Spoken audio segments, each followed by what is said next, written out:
Welcome to Getting Defensive, presented by Gridiron Ratings. I am your host, JJ Wenner, and tonight we tackle rookie inside linebackers. I am joined, as always, by my friend and Gridiron Ratings senior IDP analyst. You can find him on Twitter at the IDP Tipster, the OG of IDP, Gary Van Dyke. How are you doing, sir?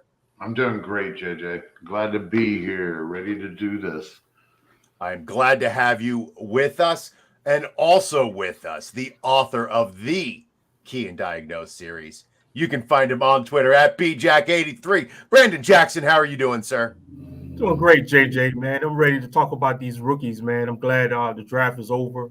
They got the landing spots, and so now we can dissect what type of production these rookies are going to have in their first year and help out folks for their dynasty leagues and their drafts.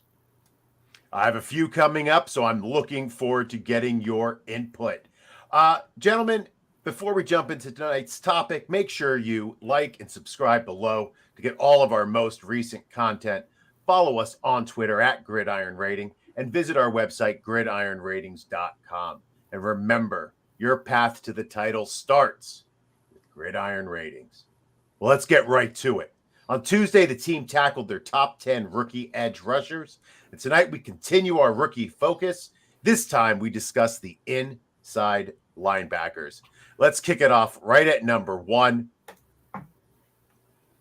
Devin Lloyd. Lloyd was drafted at 27 by the Jacksonville Jaguars and was the second linebacker taken. Gary, what about Devin Lloyd makes you put him number 1? Well, I think it has to be overall just his body of work as in college. The guy had 3 years, 33 games, 250 total tackles. I think he capped it off something his senior year, adding, that was like averaging 8 tackles a game. He added like 7.5 sacks or something and 4 interceptions his senior year. So it's 3 years of solid production. It probably would have been more games, but I believe he got hurt or something his junior year, right? So either way, he fits right in there to go next to Oakland, which is going to be interesting because when we start talking about Muma was a guy that Jeff is pretty high on, and it looks like we possibly might have somebody else high. We're all kind of high on him. So anyways, it's going to be interesting to talk about this Jacksonville Jaguars situation. But, traditionally, there's only going to be 2 starting full-time inside linebackers off the ball guys for him. So, we have to assume that they paid Foyzad to do that. So when it comes to Devin, he slots in there for me. He slots in there as that Mike linebacker, the run-stopping guy. So he should be in there most of the downs. And we'll talk about Muma here momentarily. Now, B-Jack, looking at that Jacksonville setup, what kind are we looking at Devin Lloyd purely as dynasty, or do we think he's going to produce right away? I think he's going to produce right away. He's going to slide in there as a starter next to Forsady Olakun, and he's going to start right away. You just look at what Jacksonville has done. They revamped their linebacker unit over the past couple of years. They let go Joe Scobert and Miles Jack this past season. They signed Foye Oluokun, and then they doubled down in the draft at linebacker with Lloyd and Muma. So with Lloyd having the first-round draft capital, I'm going to go ahead and project him as a starter next to Oluokun. And like Gary was saying, his college film is very impressive. He's very, very fast. He's got trademark size, and he's been very productive. He had, sacks, interceptions, touchdowns. He was just fascinating to watch. He's going to come in and contribute from day one. I got him as my LB1 in rookie drafts. All right. Now, gentlemen, you both have Nakobe Dean as your number 2 linebacker. Dean was drafted out of Georgia to the Philadelphia Eagles at pick 83. One of the notable plummets, right, in this year's draft. People were shocked that he kept falling. Gary, what is it about Nakobe Dean that makes you not worry? It's still draft stock by Philadelphia, and they just don't do that. This is the highest draft stock they've had in a off the ball linebacker in a long time. So, you get what you pay for. So there's not much to assume. This really puts a little wrench into the situation in Philadelphia for me. We got Edwards, and you have Kaiser White, I believe, signed right in the offseason with the Eagles. So, I mean, this definitely knocks that Taylor option off the board there. But, I mean, just in draft stock alone, you got to give Dean his credit. So he averaged 70 tackles the last 2 seasons he was in college.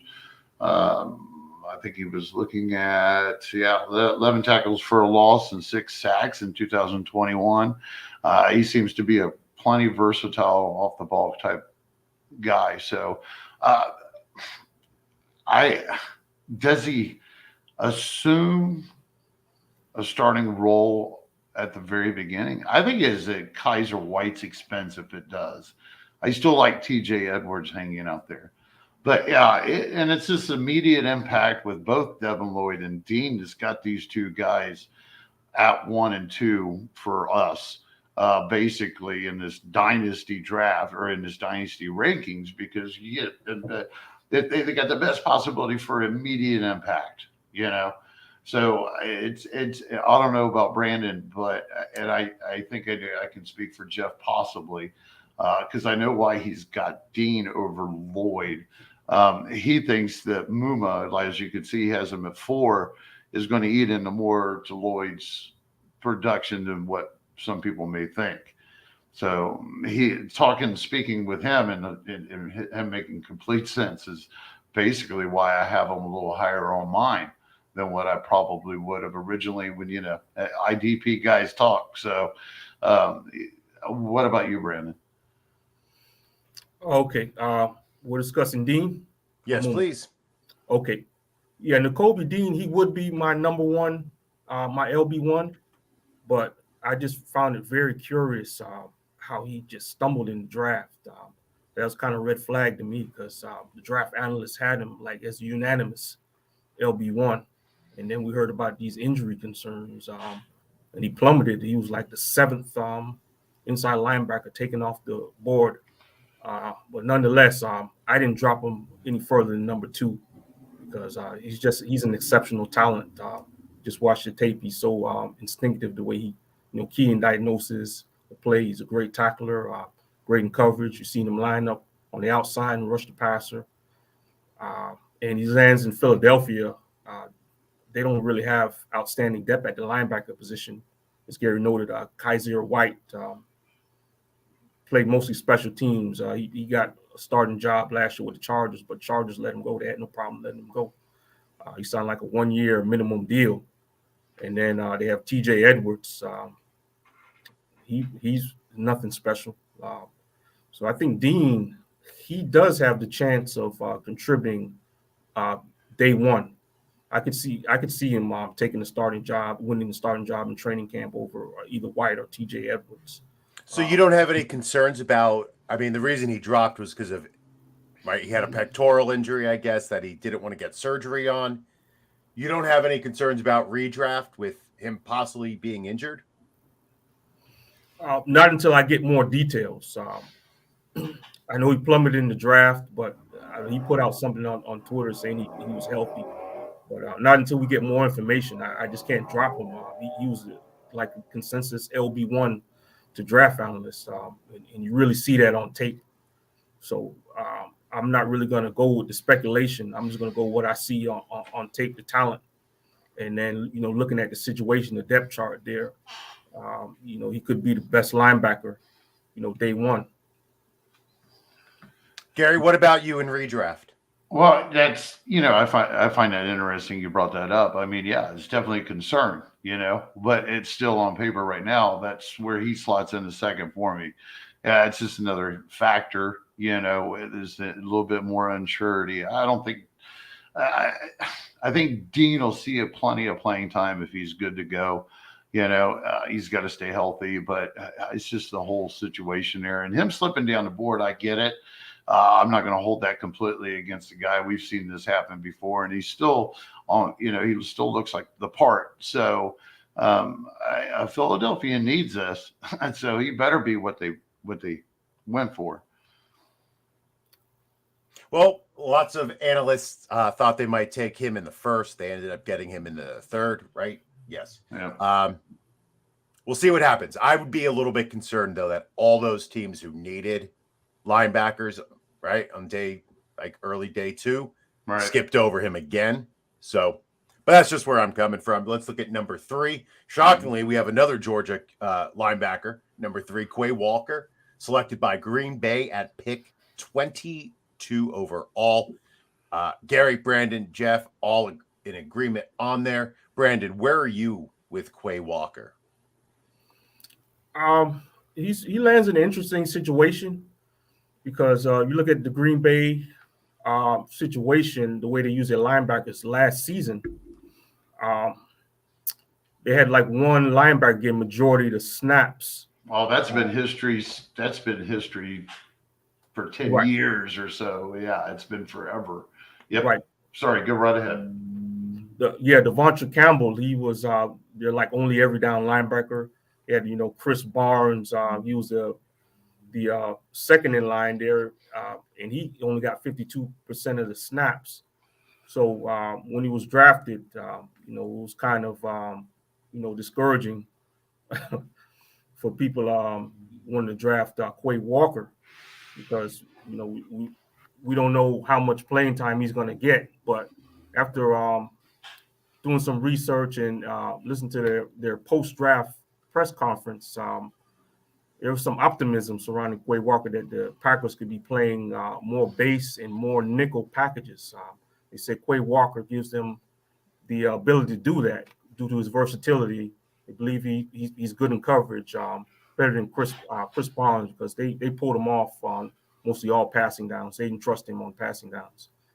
So there's some optimism that the Packers play more nickel. That Quay Walker maybe he doesn't beat out Barnes in training camp, but I'm thinking towards the second half of the season, if he can gain that starting job, then he can be fantasy relevant in his rookie season. Gary, you on board with that? You think he can beat out Chris Barnes midway through, or are you satisfied with him from the beginning? Oh, from the beginning. And I find this interesting right here across the board. Quay Walker's kind of a freak, man. I mean, he's 6'4", 240 or something, and run a 4.5. He actually, I believe he is. If you look at him, man, he could play off the edge. He's got that kind of quickness too. So I think there's going to be a lot of benefit from what I'm looking at. And here, this is the board there. Number 3 all the way across with Walker is kind of my cutoff point. After this, everything is a lot more speculation of these guys really being able to overachieve. The first 3 have the best opportunities. And I like Walker coming in at 3 and still giving him that shot, just based off of some of the things that's been reported that they want him to be on the field all the time. They're hoping that he is the guy that's been what they've been lacking. And since this new regime's been in, apparently they've intentionally been looking for somebody, but they haven't put any draft stock in anything, and they've been not willing to pay anybody. When it comes time to pay him, they let him walk most of the time, so that's how Campbell inherited this job. And I've seen some cross references saying that Walker is just a bigger version of Campbell. So, I mean, if that's true, and we put in that learning curve, Campbell definitely had a learning curve his first year in the NFL. So, I mean, do we see him getting 100% of the snaps? No, probably not. He's probably, at best, I'm hoping we see about 70% in a lot of games, and we'll see what happens. If it's true that's based on a lot of speculations because, as Brandon pointed out, and we've talked about it, they haven't had a second full-time linebacker in a very long time. Even when it looks like they have the personnel to do it with, they don't do it. So hopefully he fills the bill. So if you had to throw a chip on either Walker or Campbell to be the go-to linebacker there, who are you going with? Well, long-term dynasty, I think it's Walker. Dynasty, okay. I think it's definitely Walker.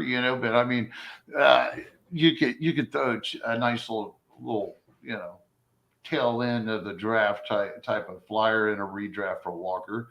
He might become, Campbell get down. He's probably next man up as long as he can learn the scheme, and earn that dot. So, but either way, okay.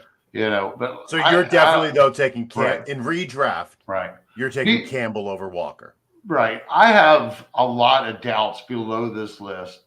Okay. As an overall of anybody else having any real impact, unless there's injuries or a real shot to make a huge impact. Now, if we're going to have somebody break out, we're going to have somebody that's going to show up in the top 64 out of this linebacker class. I think it's a possibility that it's definitely these top three with Devin Lloyd. Brandon, who would you take? Quay Walker or Devondre Campbell? This year redraft, 1 year league. Yep. Definitely Devondre Campbell. Okay. Yeah, they re-signed him to a long-term deal, so he's definitely in their plans for the short term, if anything. Yeah, he made the Pro Bowl. He was very productive. Devondre Campbell is a solid linebacker. I would definitely take him. The Packers trust him. They play him as an every down linebacker. They're just looking for a sidekick next to him, which is Quay Walker. Somebody can stay on with him all three downs, because the way the NFL is right now, it's a passing league. So you need two linebackers who can cover, playing in a nickel package. They've been playing the dime and stuff, but they want to be more tougher up front. So definitely Devondre Campbell for redraft, and Dynasty Quay Walker, because they invested first round draft capital in him. All right, coming in at number 4 overall, Georgia has just thrown a turkey, 3 linebackers in a row. We have Channing Tindall, drafted by the Miami Dolphins at pick 102. Gary, were you just looking at the Georgia linebacker list, or do you really like Channing Tindall? Well, I mean, as far here's what it really amounts to me. And I told Brandon is, I'm not a Baker fan. I don't think Baker is that good. I think overall, I was shocked when Miami paid him. So I think that he just profiles as a guy that can come in and actually take that job sooner than later. I don't know how much longer they're going to be able. Technically there's room in that scheme for 2 full-time guys, which they don't use because they used Roberts and there was a part-time guy the last 2 years, and I think they had just re-signed him. Do I think he has any immediate impact? Probably not. He can earn the job this year, that's for sure. He's got the gonads to do it, but it's just their love of Baker kind of fades and shades on here. But I do like him just as much as the rest of these next 3 or 4 guys that having a really good shot coming in next year and making a little quicker dynasty impact. Brandon, any other thoughts on Tindall? I know you also had him at number 4. Yeah, I mean, the Dolphins, they've been looking for a inside linebacker for quite some time. They have Baker, who's more of an outside backer or coverage linebacker. He makes big plays. He's very athletic. That shows up on tape. He's taking interceptions to the house for touchdowns. Things that's him. He's a coverage backer. He's very athletic. They need a run stopper there in the middle. They had a Landon Roberts, but I mean he's vanilla. He's not very athletic. He's like a liability in coverage. I think Tindall. He has opportunity to come in maybe in his rookie season and take that job for Landon Roberts. Landon Roberts was re-signed this offseason to a 1-year, $2 million deal. So he's not in their long-term plans. So if Tindall can't get the job this year, definitely next year, his stock is looking up. His fantasy stock is looking up. So I think with Baker not really being a run stopper, being a more coverage guy, looking for like a run stop in the middle. I think that's what Tindall. That's what his role is going to be. All right. Well, at 5, we have our first disagreement, which should make this at least interesting. Brandon, you have Christian Harris from Alabama, drafted by the Houston Texans at pick 75. Gary, you have Chad Muma from Wyoming, drafted by the Jacksonville Jaguars at pick 70. 2 players drafted around the exact same part of the draft. Brandon, why did you go with Harris? I went Christian Harris because his landing spot. He landed with the Texans. You just look at their depth chart. They have Quay Hill and help me out. What's the other guy, Gary? Christian Kursky. Yeah, they got a few guys on that. I'm looking something up here. I'm running through my bookmarks, but they got a few linebackers. They signed a couple of other former productive guys, I think. Those guys are nothing special. They might have had some production in the past. But Great point. Nothing special. Yeah. This team, the Texans, they've been looking for talent. They didn't have a whole lot of talent on defense. So they drafted Harris here in the 3rd round. I think, they want him to be like one of their foundational piece on defense. They're trying to build a foundation on defense. Christian Harris I think he's going to have a chance to come in maybe in the second half of the season and have a very voluminous role, get a lot of snaps. Quay Hill is only on a 1-year contract. It's going to be a bad team, so they're going to want to develop these younger players. Yeah, but they can't quit doing Hill for whatever reason. As he would then see what this is. Texans and Tennessee, didn't they like switch players? Who was it? I can't remember. Either way, the way that it ended up, I mean, they gave that job off to Hill just like the first day he stepped in there. They love Hill, and I don't understand why they only signed 1-year contract. And the Eagles don't pay their linebackers worth of crap when you look at the overall average. As a matter of fact, even with this first-round rookie, I'm pretty sure he's going to be the highest-paid linebacker, even with the Kaiser signing. So that's going to be your number 1 guy getting paid. But it's just lost track. Call it old. So you don't see Harris. I hope that made sense up to that point. You started talking about Eagles. I wasn't sure how we got onto the Eagles and Kaiser White, but I'll bring us back onto this. So Christian Harris, Brandon, you like him at 5. Now, Gary, you don't have Christian Harris ranked anywhere. Right. Actually, that's probably why I'm distracted here, because I'm looking for our rookie draft guide and what Jeff had particularly put in the draft guide previously. But I want to go with the cons. Needs to spend more time working on formal tackling and the run.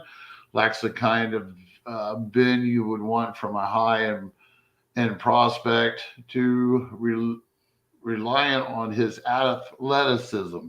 Okay, after talking to him and talking to Jeff, all right, which, I solely trust Jeff, especially when it comes to some of this rookie takes. He's just not a fan. He actually talked me down, just not on purpose, just us talking and having a discussion about him, like IDP people do. So I just realistically, he did not do well. He was a 3-year starter, but he didn't improve all the way through. According to what some of the stuff that Jeff had for me. So it's just, I'm going to knock him out. And then when you look at that situation, I think that he fits the bill just like the rest of them. They're just good guys. I don't think he's capable of going in there, and he's not going to take a job definitely this first year. And it's questionable next year too. It depends by them what they do. They could go and get more veterans by then. It's a whole nother wrap up. But I leaned heavy on Jeff's profile and how this fits. It makes sense. It is comparable to the depth that they have. Everybody's just a guy. I have to say, if I'm weighing the two arguments, Brandon, I like the point that you made. They went with Stingley in the first, Jalen Petrie in the second.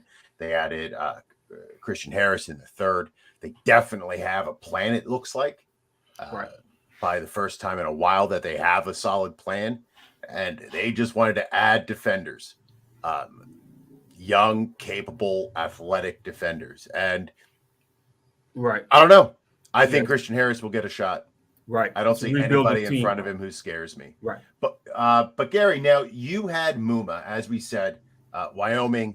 He was also drafted by the Jaguars at pick 70. Why do you have Muma so high? Well, I mean, this is just another one, just talking to Jeff and stuff.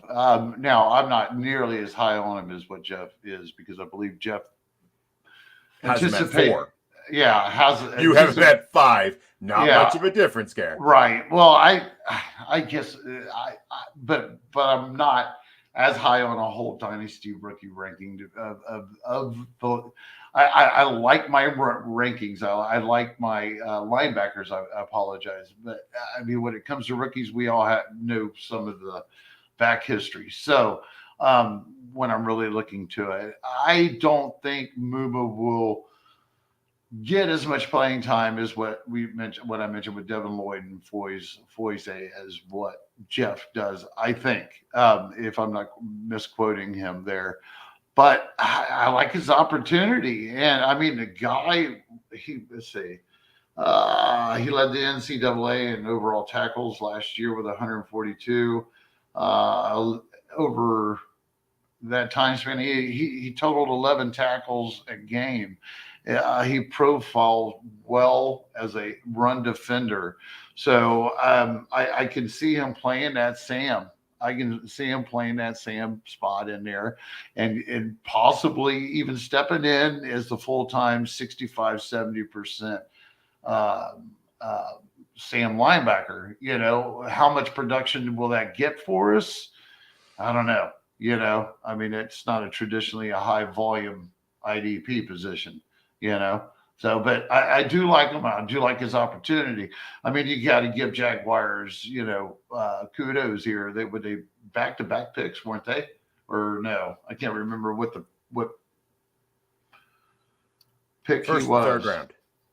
So it was back-to-back. Oh no, it wasn't third round. But I mean, they drafted 2 of the high-profile, maybe not in popularity for Muma, but I mean, high-profile NCAA players. Quay Walker, Devin Lloyd, and that's 3. Yeah, you got to give them kudos. They revamped that defense. Yeah, it's kind of a little bit shocking. I mean, considering what you would think you would do for your second-year quarterback, but again, they might have played this draft right too, because from what I understand, and all you guys have been talking about, it's not the best offensive draft out here this year.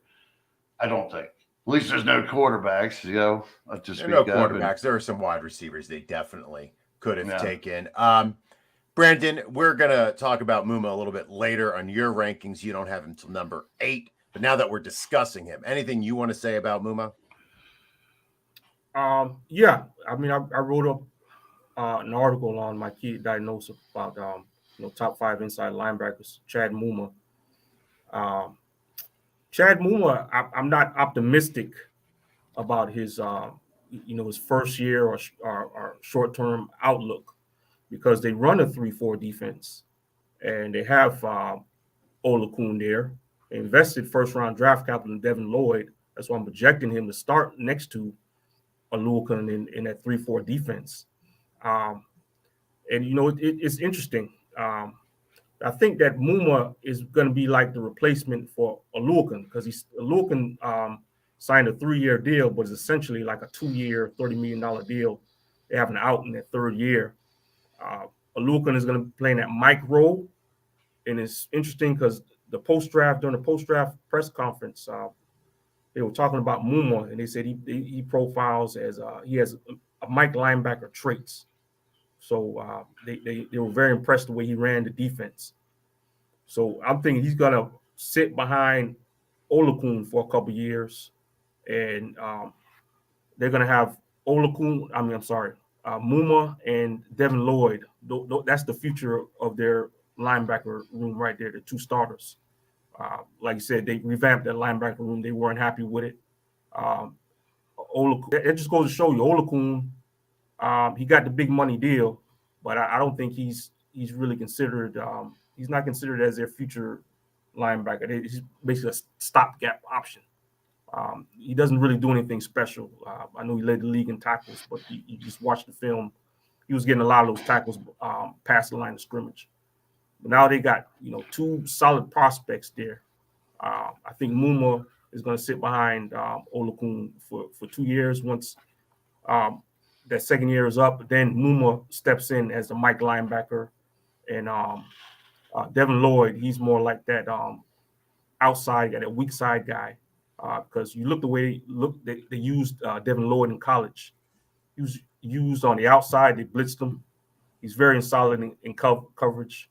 So he's going to be like that coverage guy, that outside guy. And Muma's going to be that Mike inside linebacker to stop the run. All right. Well, at number 6, we finally have some agreement again.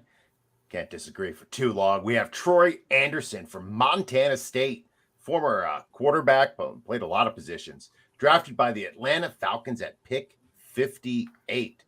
Gary, what about Troy Andersen? Do you like? I mean, if he had probably landed in any other situation, we'd be probably talking about him a little bit better than what we're going to here. I mean, dynasty-wise, he's waiting out Rashad Evans and see what they do with Walker.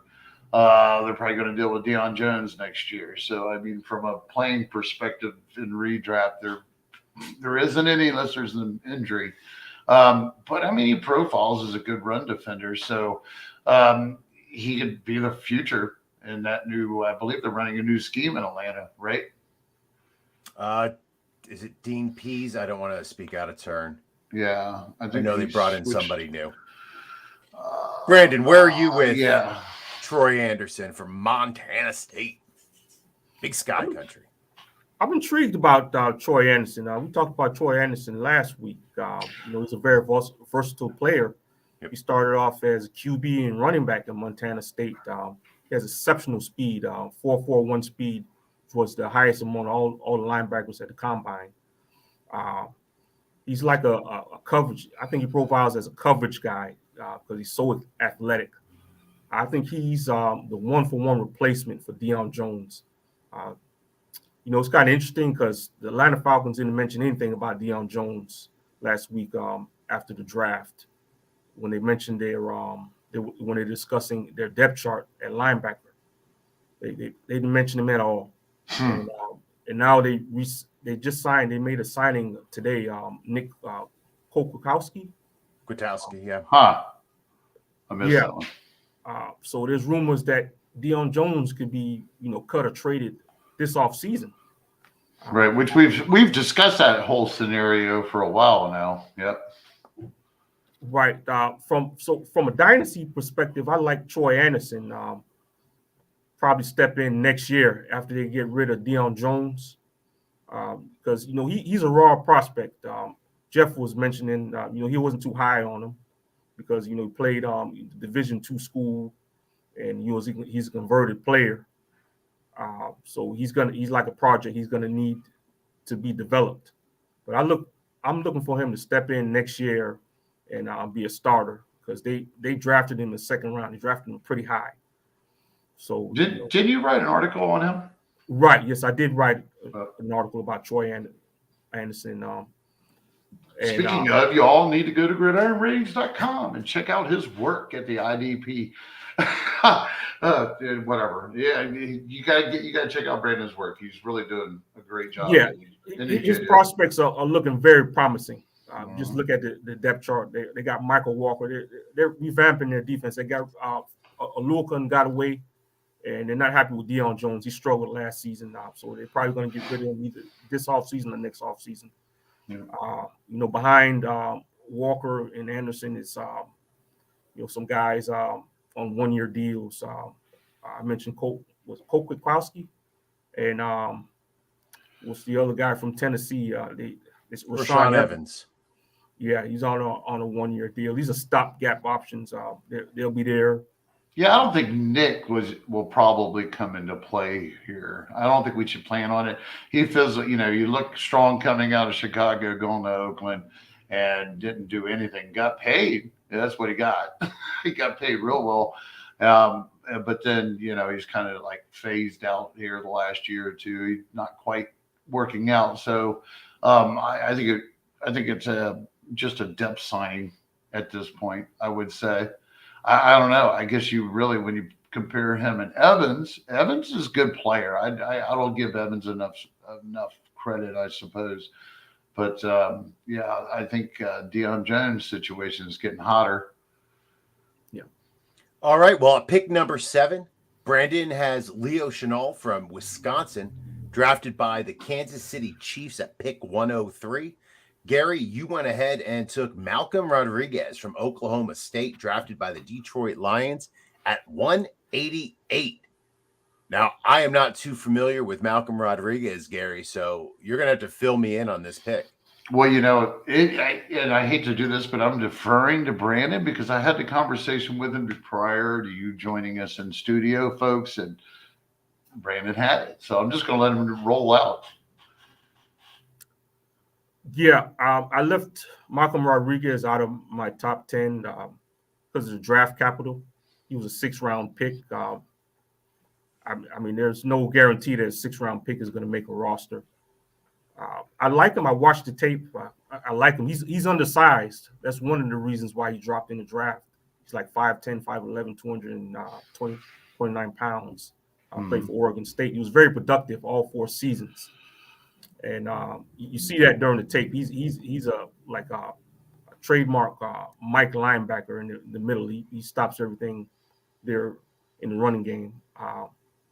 But I'm just concerned about the draft capital, and also looking at the depth chart. The Lions brought in a lot of guys. It just seemed like they're just bringing in a bunch of guys and just throwing something at the wall. I don't think they know what they're doing. They brought back Jarrett Davis after they let him go to the Jets, and they signed him back. They talked glowingly about him after they signed him. Just looking at the depth chart, Alex Anzalone, he's their every down linebacker. They run a 3-4 scheme. So it's like, they got Derek Barnes there, who they drafted in the 4th round. There's just so many guys there. Sean Dion Hamilton, so many guys there. I'm just worried. How does a 6th-round pick? He's going to have a hard time just making the roster. It's a Houston situation all over again. I like him. He measured well. I think it's just a development thing right now. They're still building and trying to put good players, good profile players on their team. So. All right, Brandon, what about Leo Chenal? I like Leo Chenal from Wisconsin. He's a very aggressive run defender at Wisconsin, very productive. I think Jeff likes him a lot. Landing in the situation in Kansas City, I think there's opportunity for him. They have, a couple guys there in front of him. Willie Gay Jr., it's interesting. He's been there 2 seasons, and he's had legal issues his first 2 years. He struggled last season. I think he couldn't even get a starting job from Hitchens until later on in the season. So I think Leo Chenal, from a dynasty perspective, is looking good, possibly as a replacement for Willie Gay Jr. if he doesn't get his act together. I can very easily see him even getting a lot of playing time his rookie season if Willie Gay doesn't stay out of trouble. But right now, it's Willie Gay and what's the other guy, Gary? That were high. Nick Bolton. Nick Bolton. Yeah, another high draft pick of theirs considering last year. Right. They also signed Jermaine Carter. I mean, not the best player, but somebody who did have some promise last year for Carolina. Well, we really hope that Chenal is better than Carter. Yeah, from his draft profile, they said he's pretty good in coverage, pretty decent in coverage. So the first thing I got to flash to is the fact of we finally don't have Hitchens hanging out and gobbling up a bunch of stuff from Bolton and Willie Gay, all these couple of rookies, young guys, last couple of years, everybody's wanting to surface there in Kansas City. So we finally thought, oh, cool, we're going to run in there with just Gay and Bolton this year without a 3-man share in that middle. And lo and behold, what they do, they put in some reasonable competition here. I suspect that he'll see some playing time, and it's going to be, in the end, if Andy Reid has anything to do with it, it's going to be the best two guys on the field for most of the time. So, it's a level playing field. Right. But yeah, I got to give the edge this year to the veterans. Right, for sure. Especially, Willie Gay, he's more of a coverage linebacker. They played him like 80-90% of the snaps in the playoff game against the Chiefs. I think he had a couple interceptions. Bolton is more like the run stopper. He didn't get many snaps, but he was very productive on the snaps that he had. I think Leo Chenal can do like both, especially with the way the NFL is going. You need 2 linebackers in it that can cover. All right, so at number 8, we actually had 2 repeats. So that's where Gary had Leo Chenal. Brandon, that's where you listed Chad Muma. Looking at number 9, Brandon Asmoa. Both have him at the same spot. Brandon, what are your thoughts? Brian, from the Oklahoma linebacker. Yes, Brian also more. I think he's more appealing for Dynasty. It may take 2 or 3 years before has a breakout. You're just looking at the depth chart situation. Eric Kendricks is there for like the next 2 years. Signed Jordan Hicks to a 2-year deal, but his dead cap next season is only $1 million. So if he disappoints, then there's opportunity for Asamoah to come in and next year and claim a starting job. But I watched some tape from him, dived into the situation. I think he's more like a developmental linebacker. He probably would benefit from sitting behind those 2 veterans for a couple seasons and then coming in and starting. Gary, anything about Brian Asmoa that you Brandon like? Particularly like? No. That stands out that you put him on your list? No? Stands out. No, not really. No, I think Brandon covered it. All right. Well, finishing out our top 10, Brandon Smith from Penn State, drafted by the Carolina Panthers at pick 120. Now, Brandon, besides sharing an amazing first name, what do you like about Smith? He has trademark size. He's 6'4", 250 pounds. He played picks at Penn State, which is a Division I school. He was productive last 2 years. And they say he's very athletic. He has a lot of upside. And landing with the Panthers, they have Shaq Thompson and also Damian Wilson. But after that, it's Corey Littleton is there. He signed a 1-year deal. And you look at Damian Wilson, he's got a 2-year deal, but they can his dead cap is like $1 million next season. So I think Brandon Smith, he's a developmental player. He can sit behind these 2 veterans for a couple years and then be inserted into the starting lineup, maybe in 2 or 3 years. I think he has upside. Brandon, I'm sorry, Gary, anything about Brandon Smith that stands out to you? Well, if if he does work out here, in a couple of years, I mean, there could be a lot of like. I mean, everybody kind of had a bad taste in their mouth with what Carter did last year, which was at the middle linebacker position, which was probably where he would be penciled in next to Thomas. Of course, we don't even know if Thomas is going to be there by the time that Smith gets it. Shaq Thompson. By the time Smith gets there, his opportunity, a lot of drafting that is going to happen between now and, in a couple of years too. So, but somebody's got to slide in at 10. I just wasn't willing to write in Harris there because Jeff does not like Harris. I do not like Harris. Yeah, sometimes I think that the thought process that roster changes are it's a linear movement. Brandon Smith does not have to wait for Shaq Thompson and Damian Wilson to leave because they're both going to be injured at some point this year. I mean, that's why Jermaine Carter was playing last year. Shaq Thompson was there last year. And got hurt. He missed a solid amount of last year. I thought he played most of last year. Here, I get him right here. But I don't necessarily think a linebacker like a rookie has to wait his turn per se. He has to be prepared and take the opportunity when it arrives, and he will get an opportunity to show what he has this year. Yeah. That's like they turned around and they got a natural free safety with Xavier Woods.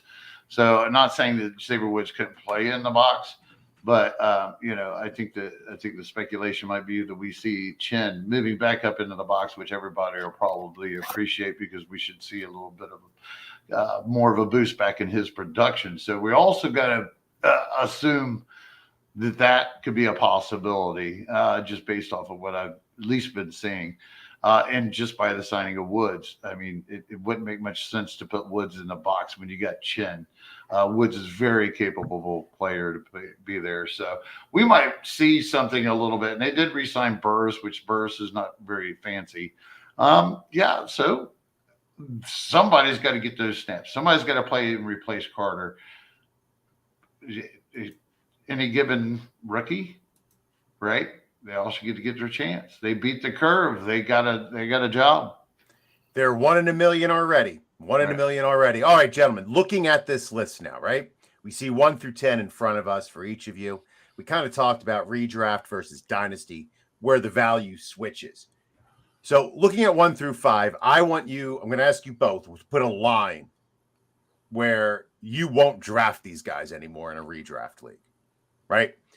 The part where you're like, these guys are definitely not going to be on my redraft radar. Gary, I'm thinking you're falling somewhere between 4 and 5, but why don't you tell me where your line is for redraft? Yeah. Confidence-wise, I want you to be confidence-wise, grabbing these guys for my first depth player or first off the bench shot for a shot at some real production would just be the top 2. Just the top 2. I love the honesty. Yep. It's what we need to hear. Brandon, where are you at? Yeah, I agree with Gary. The top 2, Lloyd and Dean are definitely going to be ticketed for major playing time as rookies, especially Lloyd. I think he's projected in there as one of the starters from day one. Right. And it's not like the rest of them aren't capable. It's just that we've defined dynasty-wise why they're not going to be able to walk right in and make a complete impact or redraft, and they're just going to have to do their thing. They are going to have to earn it. I do think that some of these guys are definitely going to get a chance. Some of these coaches could be kind of fickle too. On the other hand, some just don't start rookies. So I mean, there's a couple of factors that come in here. I would put the line probably right after Quay Walker. I mean, you talk about the 3 guys who were all received first-round grades. That's my teetering point. That's that line across. That's like that teetering point, but I mean, completely confident. God, I mean, Packers have just been doing the same thing for so long. It's hard to believe, right? But again, Devondre Campbell hasn't historically been healthy for entire seasons. True, He too. was last year, Well, and that's why he had such a great finish, right? well, It's amazing what being healthy for almost all of the games can do for your stats. well, hopefully Walker can walk right in there and replace. I see what you did there. Yeah. I see what you did there. That was a good dad joke. I appreciate you, Gary. Yeah. Yeah. Well, we can't underestimate Barnes. I mean, Chris Barnes is a very good run stopper. Played very well on rundowns. So I wouldn't count him out. It's just his issue is on passing downs. They take him off the field. So that's my maybe the guy, like I said, possibly maybe we see some kind of a thing that they have him rushing, I mean, if Campbell's going to be in there in the middle on those passing downs, then I mean the guy profiles like a beast. At, like I said, I think it was 6'4", 240 or something at 4.5 40. I mean, that's a lot of juice coming at you. Could you imagine if a team started, let's say, like 4 linemen and 3 linebackers, and you could call it something like a 4-3, and maybe teams would have run those types of defenses for decades, before they disappeared. That's why it's almost. I think I read something about this that it's in the NFL or amongst the players or something. They don't necessarily want to be called a defensive end. They don't, or an outside linebacker. They want to be known as an edge rusher. Mm-hmm. They really, literally want to be known. And then the defensive linemen are probably pulling their own too. But it's interesting translating into fantasy football. Well, you also have to look at the financial aspects. Yep. Right. When it comes time to, if you're franchise tagged, you want to be tagged with the people who make the money. Right. Being a defensive tackle versus an edge. Yep. It's like being a tight end versus a wide receiver. I remember Jimmy Graham had that big fight with the Saints, I believe, back in the day when he wanted to be classified as a wide receiver. Yeah. Hey, I got some great news for Brandon. We ain't going to hold him over late today. Last week he was like gone. He put his cop outfit on and he was gone. He was like, well, that's because we rambled on too long, and that's not happening tonight, Gary. Not on my watch. So it is time for tags, where we can let everybody know any final thoughts that you have and where they can find you and anything you're working on. Brandon, you can go first. Okay. Yes, you can find me on Twitter at bjack83 and follow my content. Gridiron Ratings. I write the Key and Diagnose articles. I've just finished the top 5 rookie inside linebackers. I'm very interested, to go back and forth with Gary about Muma. Muma is very interesting because there's a chance that he could get some playing time. They can have some packages with Lloyd playing as outside rush linebacker. So I think it's justified you putting them in the top 5. It's just I'm pessimistic with those 3 guys and, the draft capital and everything. Lloyd having the first round draft capital. All right. Thank you, Brandon. Gary, you are up. Roll them, folks. We're drafting. We're over the rookie draft. We've got some rankings flying. We're going to be back Thursday. Or wait a minute. We're going to be back Tuesday with a 100th episode special. Woohoo! We're going to do something we haven't ever done on getting defensive. So, but I'm not telling you until you get here. So, we'll see you Tuesday, 9 p.m. Tuesday, Eastern. 9 p.m. He is at the IDP Tipster. Ladies and gentlemen, thank you for tuning in. Thank you, Gary. Thank you, Brandon, for always taking the time to join us and talk about some IDP. You can find me on Twitter at JJWenner. Be sure to tune into all of the Gridiron Ratings podcasts. Next Wednesday, Rider Dynasty is diving into day 3 and UDFA running backs. Tune into Getting Defensive on Tuesday for their special 100th episode. It's going to be a surprise, something they've never done before. We'll see what that is. Woo-hoo. But remember, your path to the title starts with Gridiron Ratings. And as always, my friends, boat drinks. Boat drinks.